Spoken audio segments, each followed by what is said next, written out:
আমার বিয়ের দিন যে আসলেন, উনি আমার হাতটা ধরেছিলেন, আমি সেটা ফেসবুকে আমার ইয়েতে প্রপার ছবি দিয়েছি।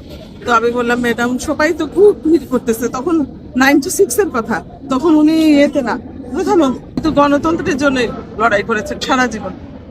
উনি তো প্রধানমন্ত্রীর জন্য বা এর জন্য সারা জীবনই গণতন্ত্রের জন্য, এরশাদ বিরোধী আন্দোলন থেকে শুরু করে উনি আজ পর্যন্ত ওনার জীবনের শেষ এ পর্যন্ত গণতন্ত্রের জন্যই তো উনি লড়াই করেছেন, দেশে যাতে গণতন্ত্র ফিরে আসবে। উনি তো আপোষ করে বিদেশে যায় নাই। আমি অনেকবার ওনাকে বলা হয়েছে যে আপনি সব ছেড়ে দিয়ে আপনি বিদেশে চলে যান, আপনি আরামে থাকেন। উনি তো সেটা মানে নাই, আপোষ করেন নাই। উনি 86 সালে যে নির্বাচন হয়েছিল সেটা তো তিনি বর্জন করেছেন। ওনাকে ওনার অন্য দলরা ওনার ছেড়ে ওরা ইলেকশনে চলে গেল, উনি একাই লড়ছেন। চিকিৎসা করতে দেওয়া হয় নাই। উনি চিকিৎসা যদি যথাসময়ে চিকিৎসা হতো অবশ্যই ভালো। না, এটা তো আদালতের বিষয়, অবশ্যই বিচার হতো। তো তারেক জিয়া নিশ্চয়ই এতদিন, উনি তো হঠাৎ করে পলিটিক্সে আসেন নাই, উনি শিখে আসছেন।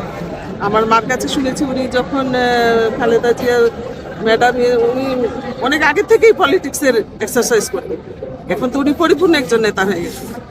ওনার আশায় আমরা এখন সামনের দিকে ওনার ব্যক্তিত্বটাই তো, ওনার যে ব্যক্তিত্ব সেটাই আমাকে সবচেয়ে বেশি সুযোগ হবে। উনি যে একজন নারী হয়ে প্রথম প্রাইম মিনিস্টার, সেটাই তো মানুষের অনেক অনুপ্রেরণা। আর এতদিন এই যে উনার এত জানা যায়, এত লোক, একটা নারী হয়ে যে উনি এত মানুষের হৃদয় জয় করেছেন, এটাই তো সবচেয়ে অনুপ্রেরণা। যে আমি আমার জন্মই মনে করেন যে বিএনপির ইয়েতে, আমার মা 3 বারের পার্লামেন্ট মেম্বার এবং শহীদ জিয়ার কর্মী ছিলেন। শহীদ জিয়া ওনাকে রাজনীতি এনেছেন। আমরা ছোটবেলা থেকে রাজনীতির মধ্যেই বড় হয়েছি। আমরা রাজনীতিতে সরাসরি যুক্ত হইনি, কিন্তু আমরা রাজনীতির মধ্যেই আমাদের ছোট্ট। শহীদ জিয়াকে আমি কাছে থেকে দেখেছি। আপনার নামটা? আমার শেগুফতারা বাড়ি, আমার নেতারা বলছি যে আমার আম্মা তো এমপি ছিলেন, সংসদ সদস্য ছিলেন, এবং জিয়াউর রহমানের সময় থেকে 79 তো ওনার সাথে তো আমাদের পারিবারিক সম্পর্ক ছিল। আন্দোলনের সময় উনি অনেকবারই দেখা হয়েছে। আমরা তো বলবি বাজারে তো আন্দোলনের সময় যেতেন, দেখা হতো। আমার আব্বা যখন অসুস্থ ছিলেন, তখন স্বৈরাচার বিরোধী আন্দোলনের সময় উনি 1 ঘন্টা, আমার বাবার ক্যান্সার হয়েছে, 1 ঘন্টা চুলে বসেছিলেন। আমার আব্বা বললেন যে ম্যাডাম, যে আমি এখানে সিএমএ যে অপারেশন হয়েছিল, যে প্রেসিডেন্ট জিয়াউর রহমানকে হত্যা করেছে, আমি এখানে আসতে চাই। তখন তিনি বললেন যে সেটাতে কিছু সংখ্যক মানুষ ওনাকে ইয়ে করেছে, যে আপনার মন খারাপ হবে না। তো আমার আব্বার কাছে বসেছিলেন উনি 1 ঘন্টা। মানে ওনার যে আমাদের সাথে একটা খুব ভালো সম্পর্ক ছিল।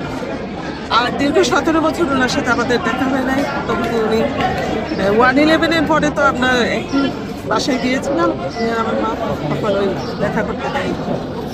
আর তারপরে তো তিনি অসুস্থ, মানে নির্ভাবনা করতেছেন, হয়তো বিরক্ত হচ্ছে, ম্যাডাম আপনাকে সব ভালোবাসে, আন্টি ডাক্তার। তখন উনি আমার হাতটা আমার হাতে নিয়ে রাখেন। আর দেখা উনি বলতেন কেমন আছো, এই তো খুব স্নেহ করা হয়েছে। অভিভাবক চলে তো আপনারা বুঝতে পারতেছেন, এই দেশের একটা ছায়া তো ছিলেন। উনি দেশকে এগিয়ে নিয়ে গেছেন। ওনার উপরে ওনার বটবৃক্ষ যেটা বলেন, সেটাই তো ওনাকে ইয়ে করেই তো আমরা হয়তো আশায় ছিলেন। আর যে এরশাদ বিরোধী আন্দোলনে আমার মা এর সাথে ওনারা আন্দোলন করেছেন। তো আন্দোলনের সময় থেকে তারপরে আমার বিয়েতে এসেছিলেন। ওনার খুব স্নেহ ছিল আমাদের প্রতি, অনেক স্নেহ ছিল। আমরা হারিয়ে ফেলেছি।